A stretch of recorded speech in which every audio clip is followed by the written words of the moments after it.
তো হ্যালো জিগরি দোস্ত, সবাই কেমন আছো? আশা করি সবাই ভালো আছে। তো আজকে আমরা চলে এসেছি বাজার শোরুম সাগরদিঘি।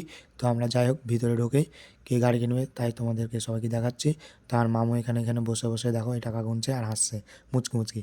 তো পাশে ম্যানেজার সাহেবকেও টাকা দেওয়া হচ্ছে, 50,000 টাকা গুনছে। তো কমপ্লিট টাকা হলো 1,40,000 টাকা। তা আমার যে মামু গাড়ি কিনবে সে মামু এখানে দেখো গাড়ির ডকুমেন্টসে সই করছে। তো সই কমপ্লিট হয়ে যাওয়ার পরে একটা হেলমেট ফ্রি, তার সাথে একটা পলিশ ফ্রি মানে যাকে বলে পালিশ, আর তার সাথে একটা জ্যাকেট ফ্রি। তো আর ওই 500 টাকাটা তেল ভরার জন্য। জ্যাকেটটা খুব সুন্দর লাগছে। আমি বললাম যে বাইক নিয়ে যাবি, তার সাথে জ্যাকেটটাও করে নে, খুব ভালো লাগবে। তো পাশে দেখো এই দেখো ভাইরা দাঁড়িয়ে আছে। তো এদিকে কাগজ ডকুমেন্ট সব রেডি কমপ্লিট হয়ে গেছে। তো আমরা বাইরে গাড়ি নেওয়ার জন্য বেরিয়ে গেলাম। তো বাইরে আমার মামাকে গাড়ি হাতে তুলে দিয়ে দিল। তার পাশে বোঝানো হচ্ছে যে গাড়িতে কোনো স্টার 100 সিরিজ জানে না লাগায়, নাহলে গাড়ির ওয়ারেন্টি পাবে না।